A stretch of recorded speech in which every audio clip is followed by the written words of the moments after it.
वालेकुम बेटा। बच्चे आज हम पढ़ने जा रहे हैं प्रॉपर्टीज़ ऑफ क्रिस्टलाइन सॉलिड्स। ये हम बेटा पहले भी इसके 2 पार्ट बना चुके हैं, क्योंकि ये बड़ी डिटेल में चीज़ें बताई जाती हैं और वीडियो को छोटा करने के लिए फिर कि थोड़े टाइम की वीडियो बने तो बच्चे हम इसको ज़रा ना टॉपिक को हमने 3 हिस्सों में डिवाइड किया है। वैसे ये 2 हिस्सों में भी डिवाइड हो सकता था। तो बच्चे आज हम बड़ी इंपॉर्टेंट एक प्रॉपर्टीज़ पढ़ने जा रहे हैं जिसका नाम है पॉलीमॉर्फिज्म। ये अक्सर पेपर के पॉइंट ऑफ व्यू से ये बहुत इंपॉर्टेंट है। शॉर्ट क्वेश्चन के तौर पर ये बहुत दफ़ा क्वेश्चन जो है पेपर में आ चुका है। Polymorphism, isomorphism, difference between polymorphism and isomorphism, या पॉलीमॉर्फिज्म का डिफरेंस एलोट्रोपी के साथ भी आता है। इसके बाद हम एलोट्रोपी भी पढ़ेंगे इंशाल्लाह। तो बच्चे पॉलीमॉर्फिज्म पे आते हैं। तो बच्चे ये 2 वर्ड से मिलके बने हैं, पॉली और पॉली का मतलब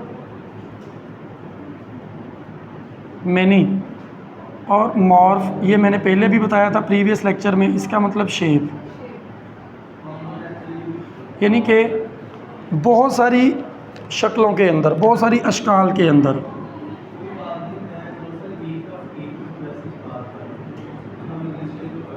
शक्ल, बहुत सारी अशकाल के अंदर, ठीक है। तो बच्चे एक ही एलिमेंट जब एक ही जो क्रिस्टलाइन सॉलिड है वो बहुत सारी शक्लों के अंदर पाया जाता है, उसे पॉलीमॉर्फिज्म कहते हैं। ज़रा डेफिनेशन नोट कीजिए।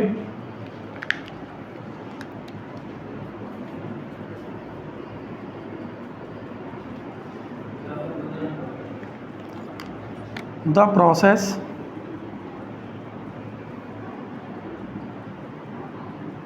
in which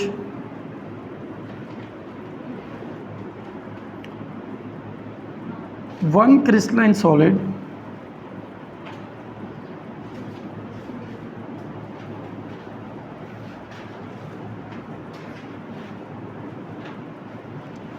exists in 2 or more crystalline form।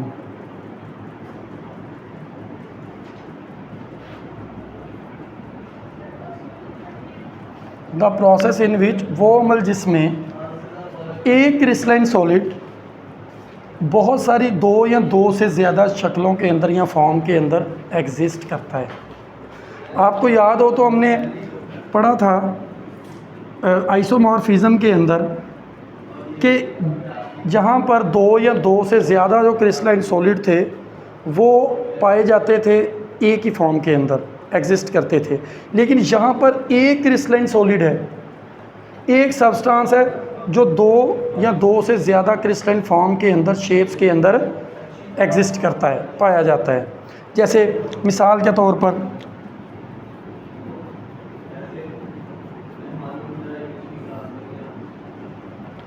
जैसे एग्जाम्पल अगर हम लें तो बच्चे हम लोग कहते हैं कि हमारे पास CaCO3 कैल्शियम कार्बोनेट, जिसे हम संगे मरमर भी कहते हैं, कैल्शियम कार्बोनेट एग्जिस्ट इन किस फॉर्म में? रोम्बोहेड्रल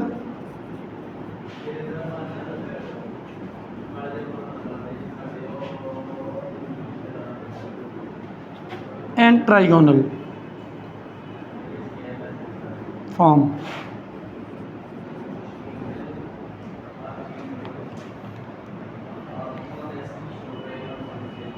सॉरी बच्चे, ये रोम्बोहेड्रल नहीं, ये ऑर्थोरोम्बिक।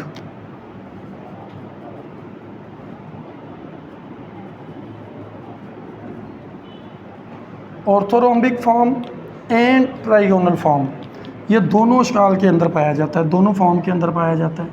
CaCO3 कंपाउंड एक ही है, ज़रा बात को समझे, सॉलिड एक ही है लेकिन उसकी जो शक्लें हैं वो डिफरेंट है, शक्लें डिफरेंट है। लेकिन हम ये नहीं कह सकते कि अगर CaCO3 ऑर्थोरोम्बिक फॉर्म में है तो इसकी केमिकल या फिजिकल प्रॉपर्टीज़ चेंज हो गई, नहीं। ट्राइगोनल में है तो चेंज हो गई, नहीं, ऐसा नहीं है। इसी तरह सिल्वर नाइट्रेट जो है AgNO3 वो भी ऑर्थोरोम्बिक और रोम्बोहेड्रल दोनों फॉर्म में पाई जाती है। अच्छा, मोनोक्लिनिक, ट्राइगोनल, रोम्बोहेड्रल, ऑर्थोरोम्बिक, ये 7 क्रिस्टल सिस्टम मैंने आपको बताया। इसके बाद हम वही टॉपिक पढ़ेंगे इंशाल्लाह।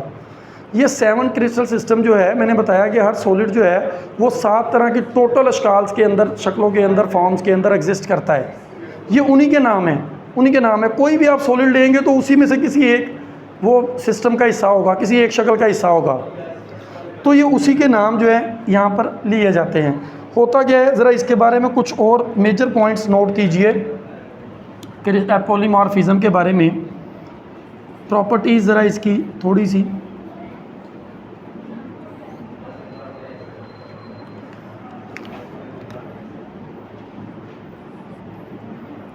They have same physical and chemical properties.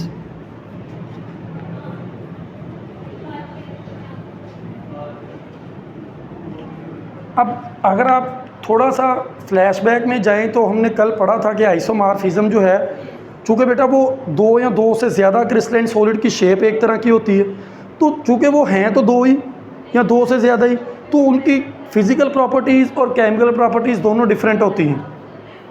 लेकिन यहाँ पर चूँकि क्रिस्टल एक है, सिर्फ उसकी शेप के अंदर उसमें थोड़ी सी तब्दीली आई है जिसको हम चेंज ऑफ हैबिट कह सकते हैं।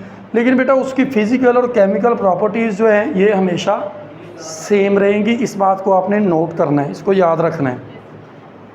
Is it clear? अगर आपको पॉलीमॉर्फिज्म और आइसोमॉर्फिज्म में आ जाए डिफरेंस तो लिख सकते हैं। आइसोमॉर्फिज्म में 2 या 2 से ज़्यादा क्रिस्टलाइन फॉर्म जो सब्सटेंस जो है वो एक ही क्रिस्टलाइन फॉर्म में, यहाँ पर एक सब्सटेंस जो है वो 2 या 2 से ज़्यादा क्रिस्टलाइन फॉर्म के अंदर एग्जिस्ट करता है। Is it clear? आगे चलें। इसके बाद बेटा हमारे पास एक और बहुत इंपॉर्टेंट प्रॉपर्टी है और वो है एलोट्रोपी।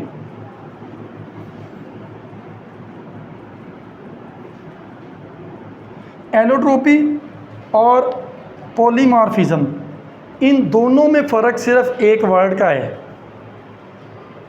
दोनों में फ़र्क सिर्फ एक वर्ड का है। डेफिनेशन ज़रा नोट करें बेटा। वैसे एलोट्रोपी बेटा कहते हैं बहरूपियत को।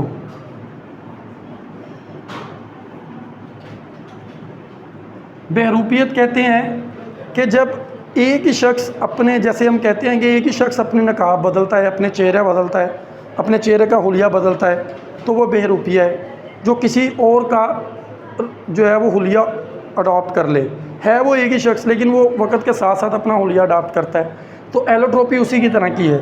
एलोट्रोपी में और पॉलीमॉर्फिज्म की डेफिनेशन में बच्चे सिर्फ एक वर्ड का फ़र्क है, the process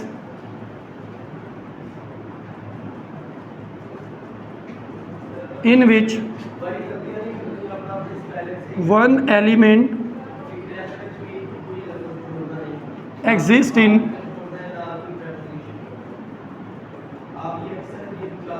two or more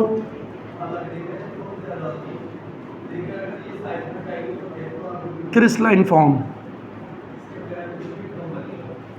अब अगर आप लोग गौर करें तो बच्चे सिर्फ ये एक वर्ड का फ़र्क आया है। यहाँ पर हमने बात की थी क्रिस्टलाइन सॉलिड की, या यहाँ पर आप बात कर सकते हैं सब्सटेंस की।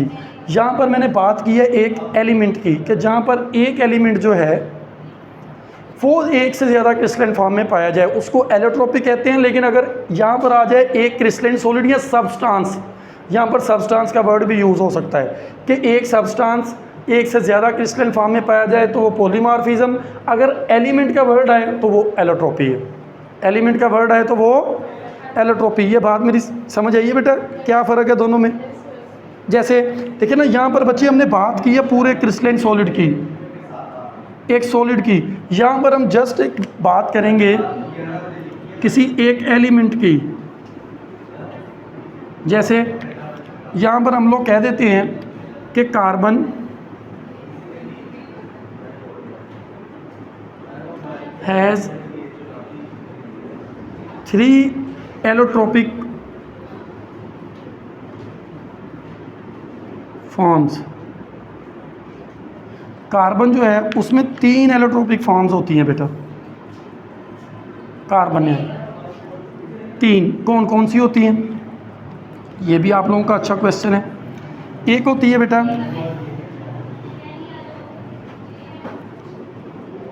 डायमंड,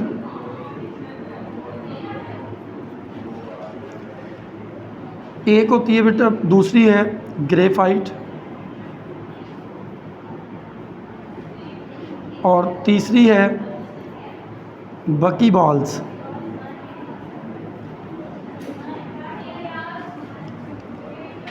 अगर आप देखेंगे बच्चे, जो डायमंड है ये हमेशा क्यूबिक फॉर्म में होता है, ग्रेफाइट हेक्सागोनल फॉर्म में होता है। बच्चे ये भी सॉलिड की जो फॉर्म है, जो मैंने आपको कहा कि हम इनकी शेप्स के जियोमेट्रीज के बारे में पढ़ेंगे कि ये 7 तरह के होते हैं, वो भी एक क्यूबिक है, हेक्सागोनल है। तो डायमंड हमेशा क्यूबिक फॉर्म में, ग्रेफाइट हेक्सागोनल फॉर्म में। अच्छा, इसके बारे में मैं थोड़ा सा बताता चलूँ आपको कि जो बिकी बाल्स है ये बेटा आपकी बुक में इन्होंने नहीं दी हुई, क्योंकि हमारी ये जो बुक है, जो सिलेबस चलता हुआ आ रहा है, ये 2000 के अंदर ये आया था उस वक़्त। तो उसके पहले ही वैसे ये डिस्कवर हो चुकी थी बकी बाल्स, लेकिन ये हमारे सिलेबस का हिस्सा नहीं थी। मैंने आपको बता इसलिए दिया है कि बेटा मॉडर्न जो है वो साइंस के अंदर, मॉडर्न दौर के अंदर बच्चे डायमंड की 3 एलोट्रोपिक फॉर्म गिनी जाती हैं, जिनमें बिकी बाल्स भी मौजूद है। डायमंड है, ग्रेफाइट है और बिकी बाल्स है। बिकी बाल्स का स्ट्रक्चर काफ़ी बड़ा होता है। इसमें आलमोस्ट 33 कार्बन जो हैं वो आपस में 33 कार्बन जुड़े होते हैं, जिनमें से 20 कार्बन की और तरह की शेप होती है और 13 कार्बन की और तरह की। तो ये उसका हिस्सा है। लेकिन आपकी बुक में डायमंड और ग्रेफाइट दिया हुआ है, लेकिन आपने इसको सारे को याद रखना है। ठीक हो गया? यहाँ तक बात क्लियर है मेरा बेटा? चले, इसके बाद हमारी एक लास्ट है और वो है ट्रांजिशन टेम्परेचर। ये बहुत इम्पोर्टेंट है, क्योंकि ट्रांजिशन टेम्परेचर के बारे में वो सेपरेट भी पूछ लेता है हमसे कि ट्रांजिशन टेम्परेचर क्या होता है, what is transition temperature, define the transition temperature, describe the transition temperature. किसी भी रेलिवेंट ये क्वेश्चन आ सकता है। ट्रांजिशन का मतलब होता क्या है? ट्रांजिशन किसे कहते हैं? ट्रांजिशन कहते हैं तब्दीली को, या तब्दील होना, किसी चीज़ का तब्दील हो जाना, किसी चीज़ का तब्दील होते रहना, उसको कहते हैं ट्रांजिशन। तो वो टेम्परेचर जो तब्दील हो सकता है। अब इसकी ज़रा डेफिनेशन बच्चे नोट कीजिए। द टेम्परेचर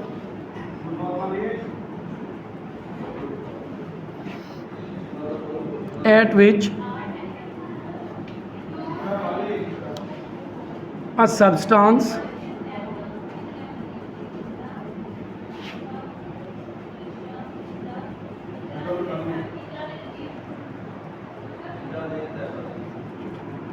चलें, इसको थोड़ा सा ही मैं और एलेबोरेट करता हूँ। इन विच 2 or more crystalline forms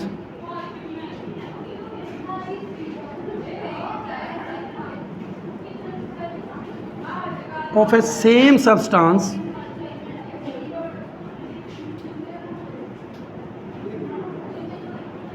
can coexist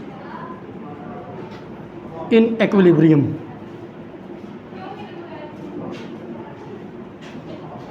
it is called transition temperature. अब ज़रा इसको समझें कि बच्चे वो टेम्परेचर जिस पर 2 or more क्रिस्टलाइन फॉर्म्स, जिस पर 2 या 2 से ज़्यादा क्रिस्टलाइन फॉर्म जो हैं वो सेम सब्सटेंस हमारे पास एक ही है। जैसे हमने पॉलीमॉर्फिज्म में बात की कि सब्सटेंस हमारे पास एक ही है, लेकिन वो 2 या 2 से ज़्यादा फॉर्म में मौजूद हो सकता है। यहाँ पर भी है, लेकिन यहाँ पर एक लफ्ज़ है को एग्जिस्ट इन एक्विलिब्रियम।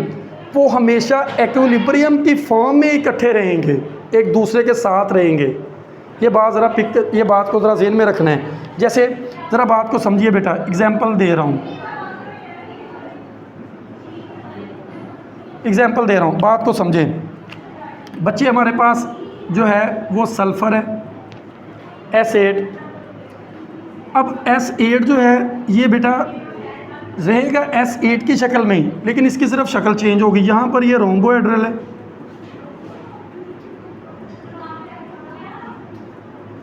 यहाँ पर ये मोनोक्लिनिक हो जाएगा। अब हुआ कुछ भी नहीं, सल्फ़र ही है, 8 एटम वाला सल्फ़र है, S8 ही है, लेकिन यहाँ पर इसकी जो शक्ल है, जो शेप है, जो जियोमेट्री है वो रोम्बोहेड्रल है, यहाँ पर इसकी जियोमेट्री मोनोक्लिनिक है। लेकिन ये किस टेम्परेचर पर, ये इंपॉर्टेंट है। ये बेटा है 95.5 सेल्सियस पर, यानी कि अगर हम कहें कि सल्फ़र जो है इसका जो ट्रांजिशन टेम्परेचर है वो कितना है, 95.5 सेल्सियस। जब भी ये इस टेम्परेचर पर पहुंचेगा, ये इक्विलिब्रियम में आएगा, तो हमें रिएक्शन चैम्बर के अंदर ये दोनों एट ए टाइम नज़र आएंगे। दो तरह के सल्फ़र की शेप नज़र आएंगी एट ए टाइम, एक रोम्बोहेड्रल में, एक मोनोक्लिनिक में, दोनों की इकट्ठी नज़र आएंगी। ये नहीं होगा कि हमें एक नज़र आ रही है एक नज़र नहीं, दोनों में। लेकिन इसके लिए भी कुछ कंडीशंस हैं, लेकिन ना जैसे ही मैंने बताया 95.5 सेल्सियस है। अब ये दोनों शेप एक ही वक्त में, कंपाउंड भी वही है, सब्सटेंस भी वही है, सेम सब्सटेंस है, लेकिन वो को एग्जिस्ट कर रही हैं इक्विलिब्रियम के अंदर, इक्विलिब्रियम में को एग्जिस्ट कर रही हैं, ठीक है, इक्विलिब्रियम में को एग्जिस्ट कर रही हैं। लेकिन यहाँ पर एक और बड़ा मेजर इंपॉर्टेंट पॉइंट नोट करने वाला है, और वो ये कि द ट्रांजिशन टेम्परेचर, इसको ज़रा नोट कर ले मेरा बेटा, ये बड़ा इंपॉर्टेंट पॉइंट है। It's melting point less than the melting point of element, यानी कि जो ट्रांजिशन टेम्परेचर होगा ना, जैसे ये 95.5 है, ये हमेशा जिस एलिमेंट की हम बात कर रहे हैं उसके मेल्टिंग पॉइंट से हमेशा कम होगा, मेल्टिंग पॉइंट तक नहीं जाएगा। अगर वो मेल्टिंग पॉइंट तक जाएगा तो बेटा वो चीज़ मेल्ट हो जाएगी। जैसे वो मेल्ट होगी तो वो दोनों फॉर्म के अंदर हमें नहीं मिलेगी, दोनों फॉर्म्स के अंदर हमें। अच्छा, अगर 95 जैसे मैंने बताया, इसका जो ट्रांजिशन टेम्परेचर है, अगर किसी चीज़ का टेम्परेचर, किसी का एलिमेंट का, कंपाउंड का टेम्परेचर उससे ज़्यादा हो जाएगा फिर भी वो दोनों फॉर्म के अंदर नहीं मिलेगी, उससे कम हो जाएगा फिर भी वो दोनों फॉर्म के अंदर नहीं मिलेगी। ये बात याद रखनी। ट्रांजिशन टेम्परेचर फिक्स टेम्परेचर है जिस पे कोई कंप्रोमाइज़ नहीं। अगर हमने दोनों फॉर्म देखनी है किसी कंपाउंड की, तो बच्चे को ट्रांजिशन टेम्परेचर को अचीव करना पड़ेगा और उसको स्टेबल रखना पड़ेगा। यहाँ तक कोई क्वेश्चन है तो आप लोग कर सकते हैं। ये तीनों बहुत इंपॉर्टेंट चीज़ें हैं, इंपॉर्टेंट टॉपिक्स हैं, तीनों ही पेपर में, पेपर पॉइंट ऑफ व्यू से ये आती हैं। शॉर्ट क्वेश्चंस भी आ सकते हैं। क्लियर? यहाँ तक कोई क्वेश्चन है तो बेटा कर सकते हैं। चलें, अल्लाह हाफिज़ बेटा।